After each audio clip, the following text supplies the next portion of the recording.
Now one of the criminals hanging there reviled Jesus, saying, "Are you not the Messiah? Save yourself and us." The other, however, rebuking him, said in reply, "Have you no fear of God, for you are subject to the same condemnation? And indeed, we have been condemned justly, for the sentence we received corresponds to our crimes. But this man has done nothing criminal." Then he said to Jesus, "Jesus, remember me when you come into your kingdom." He replied to him, "Amen, I say to you, today you will be with me in paradise."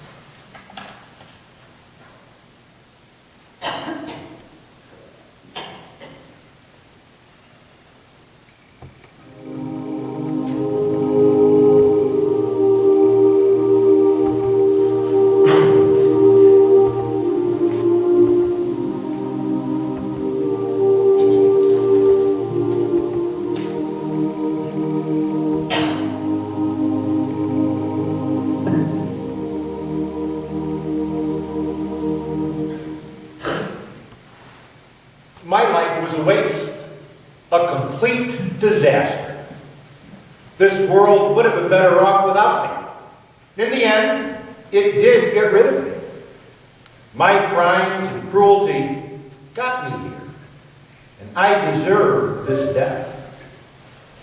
At first, I cursed the guy hanging next to me, right along with the other criminals.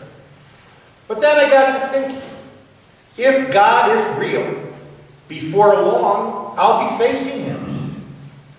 I knew I was on the cross because I deserved it. But Jesus was totally innocent. It struck me then that maybe, just maybe, this wouldn't be the end of Jesus. I'm not sure where the idea came from, but I became more and more convinced of it. So I said, "Jesus, remember me. In heaven, there'll be no more pain, no more sorrow, no more hatred, no more guilt. Only joy, peace, delight, and acceptance. And Jesus will be there too, radiant beyond description. And I'll be with him forever."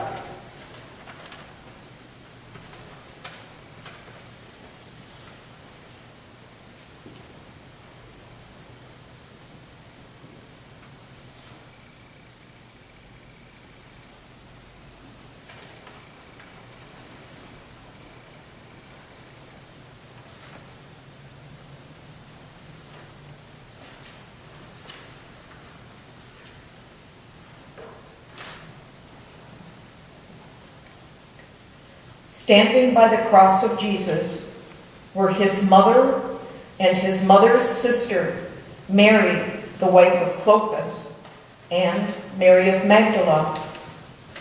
When Jesus saw his mother and the disciple there whom he loved, he said to his mother, "Woman, behold your son." Then he said to the disciple, "Behold your mother." And from that hour, the disciple took her into his home.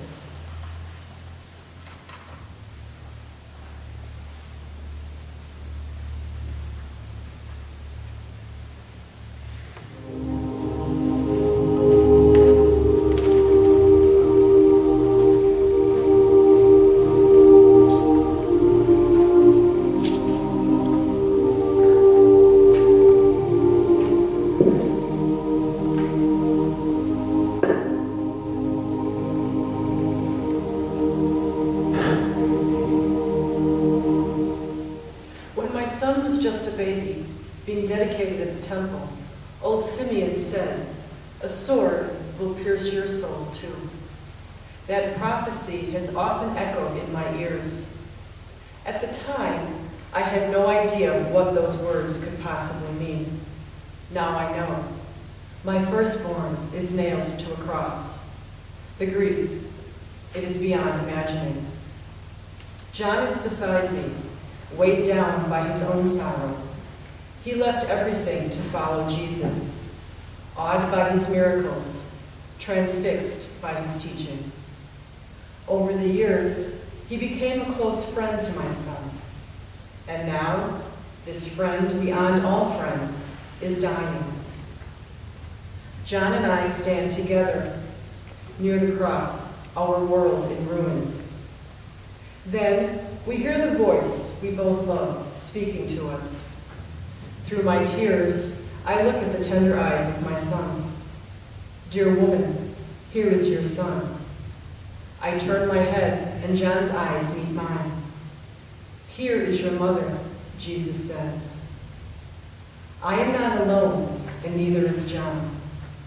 Together, we will get through this.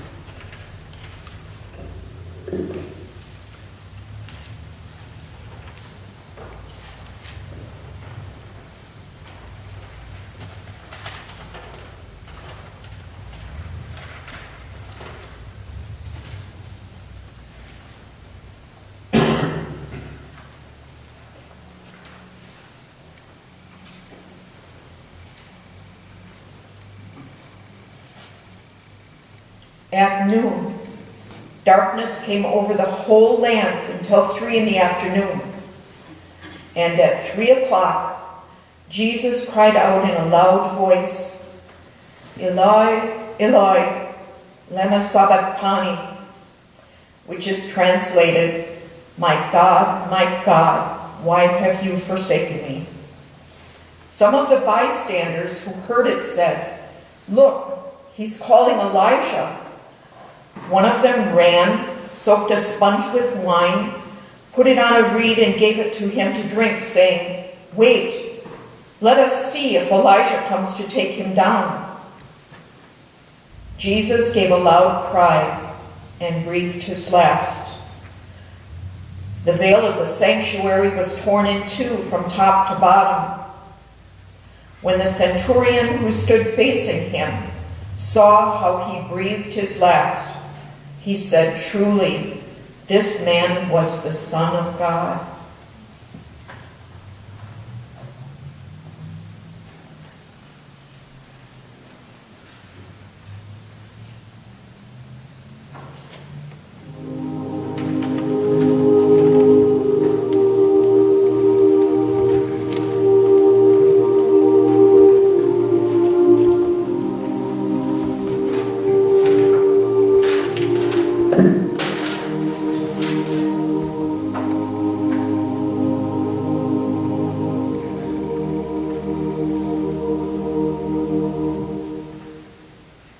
I've never seen anything like it.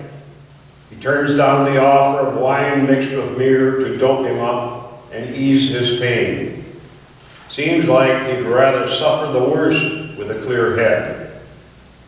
The soldiers strip him naked, spread him out, hammer spikes into his wrists and heels.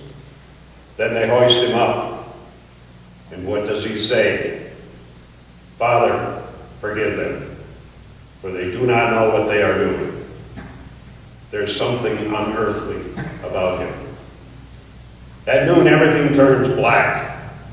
It stays that way for 3 hours. Then around 3 o'clock, after 6 hours of hanging there, when you would expect him to have no energy left, he suddenly shouts in a loud voice, "It is finished." It seems like he's in control somehow. He decides when enough is enough. Father, he says quietly, into your hands I commit my spirit. And then he dies. That's when the earthquake hits. Is God himself reacting to this? People are staggered. Rocks are shattering. As if somehow Jesus' death has shifted the entire universe. Surely, this man was the Son of God.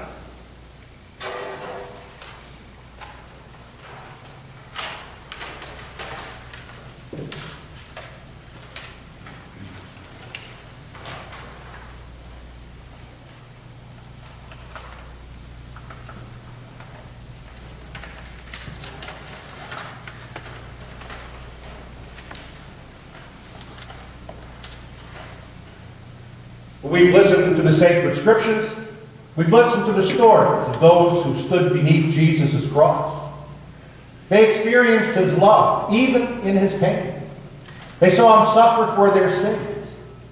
Their faith deepened. They come to understand who Jesus was, truly the Son of God. We too stand before Jesus' cross, remembering, believing, forgiving, and looking forward to his Easter resurrection. I would invite you all to come forward now and venerate the cross.